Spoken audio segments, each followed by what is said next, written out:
Halo semuanya, Assalamualaikum warahmatullahi wabarakatuh. Gimana kabarnya hari ini? Semoga semuanya dalam keadaan sehat dan tetap semangat ya untuk belajar. Perkenalkan, saya Adelia Rizkita Prabowo dan kita di sini akan belajar bersama mengenai sistem tubuh yang sangat penting, yaitu sistem peredaran darah manusia.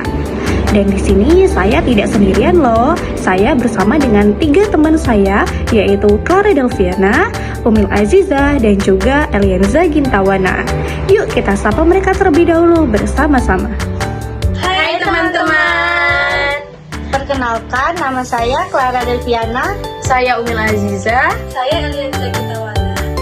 Dalam video pembelajaran ini, kita akan membahas mengenai 3 topik utama, yaitu yang pertama, kita akan membahas mengenai pengertian sistem peredaran darah beserta dengan fungsi-fungsinya. Kemudian yang kedua, kita akan membahas mengenai organ-organ penyusunannya. Dan yang ketiga, kita akan membahas mengenai jenis-jenis sistem peredaran darah manusia.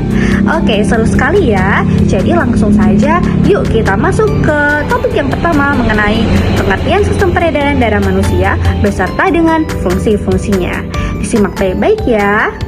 Dan fungsi sistem peredaran darah. Sistem peredaran darah adalah sistem yang berfungsi untuk mengedarkan darah ke seluruh bagian tubuh. Bayangkan saja, tubuh kita seperti kota besar dan darah itu seperti kendaraan yang membawa barang-barang penting ke semua tempat. Di dalam darah ada oksigen, zat-zat makanan dari makanan yang kita makan, hormon dan juga antibodi. Semua ini sangat penting untuk menjaga agar tubuh kita tetap sehat dan hidup. Fungsi oksigen dari paru-paru ke seluruh tubuh serta membawa sari-sari makanan dari usus ke seluruh tubuh.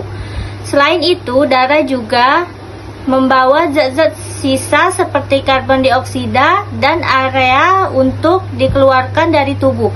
Tidak hanya itu, darah juga membantu menjaga suhu tubuh agar tetap stabil dan membantu melawan penyakit lewat sel darah putih. Jadi bisa dibilang sistem peredaran darah putih, jadi bisa dibilang peredaran darah itu adalah jalur kehidupan kita. Tanpanya tubuh kita tidak akan bisa bekerja dengan sehat dan baik.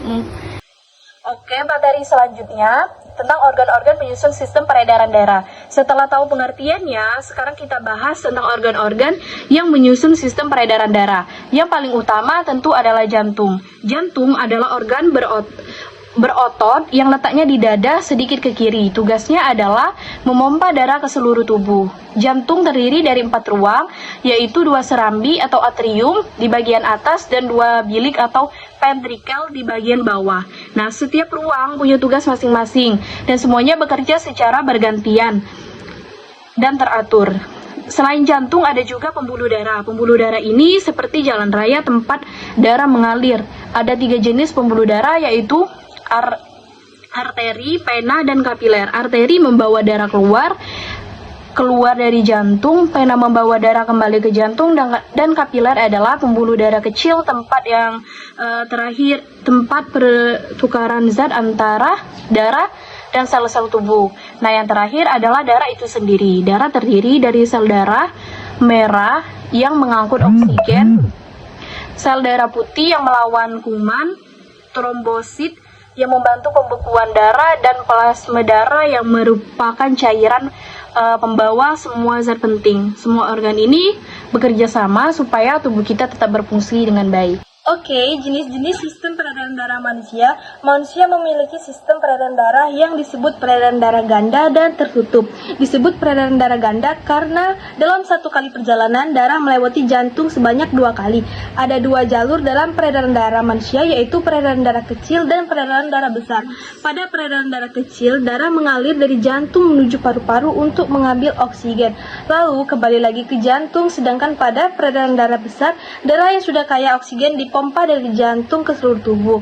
Lalu kembali lagi ke jantung dalam keadaan membawa karbon dioksida. Kenapa disebut sistem tertutup? Karena darah selalu mengalir di dalam pembuluh darah, tidak pernah keluar kecuali jika terjadi luka. Sistem peredaran darah yang tertutup dan ganda ini membuat tubuh kita bisa bekerja secara efisien. Oksigen, makanan, dan zat lain bisa diantar dan dibuang tepat waktu. Tapi ingat, kalau sistem ini terganggu, bisa muncul berbagai masalah kesehatan seperti lemah, pusing, atau bahkan penyakit jantung. Wow, luar biasa sekali ya. Ternyata di dalam tubuh kita mempunyai sistem yang sangat hebat dan terus bekerja tanpa henti bahkan saat kita sedang tertidur. Jadi, sangat penting bagi kita untuk menjaga sistem peredaran darah ini. Caranya cukup gampang kok. Cukup dengan makan makanan yang bergizi seperti sayur-sayuran dan juga buah-buahan, kemudian rutin berolahraga, tidur cukup waktu, dan yang paling penting, hindari makan makanan yang banyak mengandung gula ataupun lemak. Nah, kalau kita sudah bisa menjaga tubuh kita dengan baik, maka jantung kita akan tetap sehat dan juga darah kita akan mengalir dengan lancar. Oke? Baik teman-teman, terima kasih sudah belajar bersama kami. Semoga kalian semua makin paham mengenai sistem peredaran darah manusia. Sampai jumpa di pembelajaran selanjutnya. Tetap semangat untuk belajar ya.